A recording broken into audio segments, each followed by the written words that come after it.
Namaskaram everyone, this is Vishwaksen and welcome to Vaka Talks, where we talk about mental health and emotional well-being in different kinds of relationships.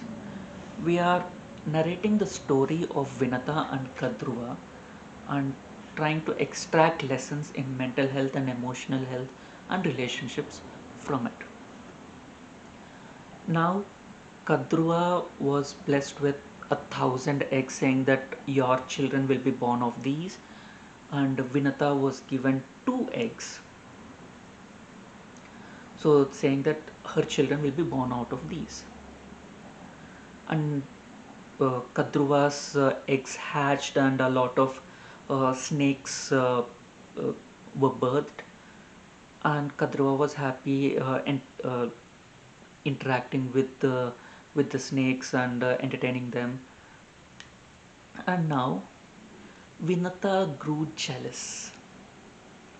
Vinata grew jealous. She looked at how happy Kadruva was with her children, playing and feeding them and entertaining them and playing, interacting with them. And she grew very, very jealous because her 2 eggs were still eggs, they were still developing. So, out of her jealousy, she goes and breaks open an egg. And out of that egg comes out a being who is not fully formed, not fully developed.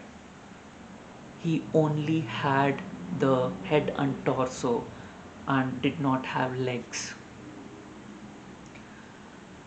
And she exclaims Anura, because Anura may saying that the one without uh, thighs or without legs, and that came out to be the Lord Anura, who is the charioteer of the sun god. Because she broke the egg before it matured and before it developed completely, he came out, and he cursed her, saying that she would she would be a servant to Kadruva, and she begged for mercy. She did not allow him to develop, so he's angry at her, and he cursed her.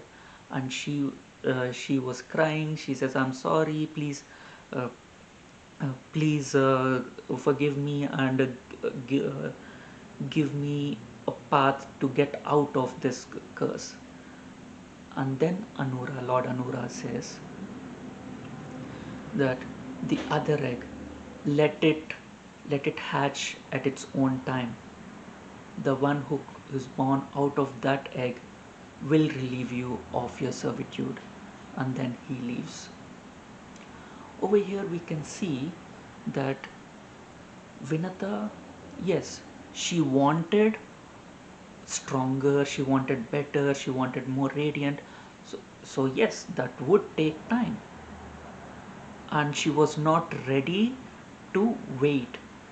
She would be fine waiting if Kadruva's eggs hadn't hatched. But because Kadruva's eggs had hatched and she had her kids, she got jealous and she could not wait. It's always comparative. She is always comparing. And then she breaks open this egg, the being that is supposed to be very, very strong and valiant, and much better than the all the other Kadruva's sons. It came out underdeveloped.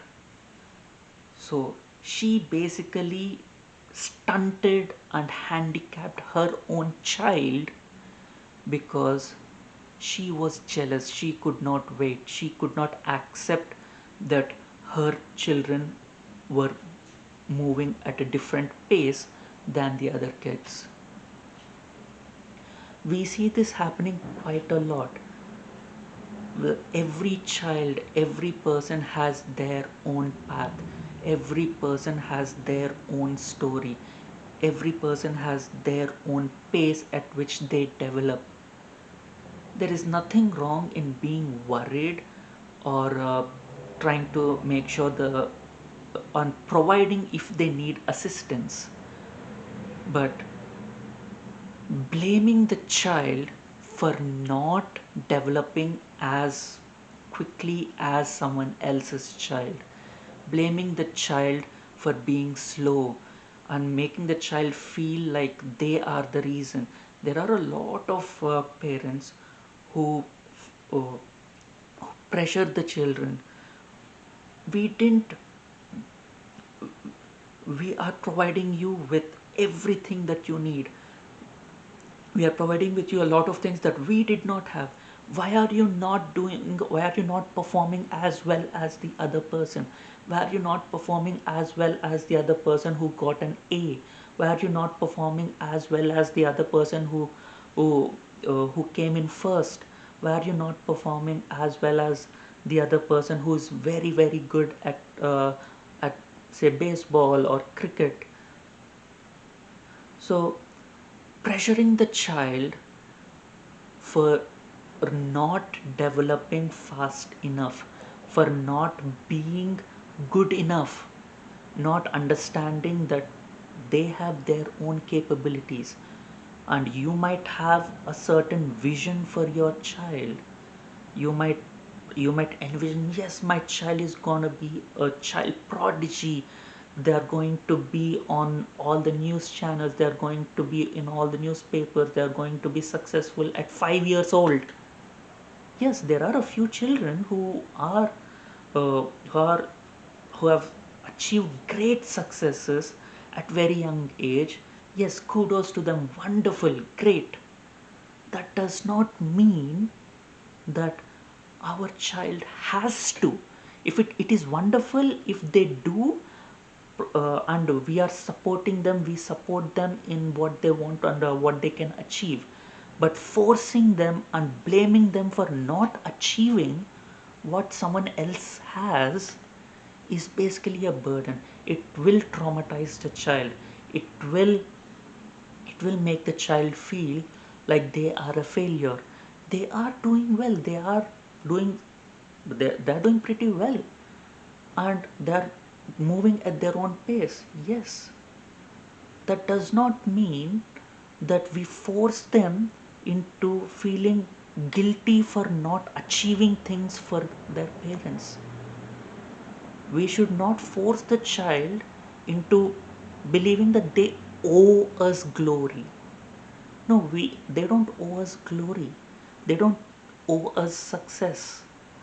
They need to be allowed to develop at their own pace. They need to be allowed to grow in a direction that they are uh, they are talented in. Someone might be very good at writing. Someone, so let them write. Someone might be very good at math. Yes, yes, they would do well in math.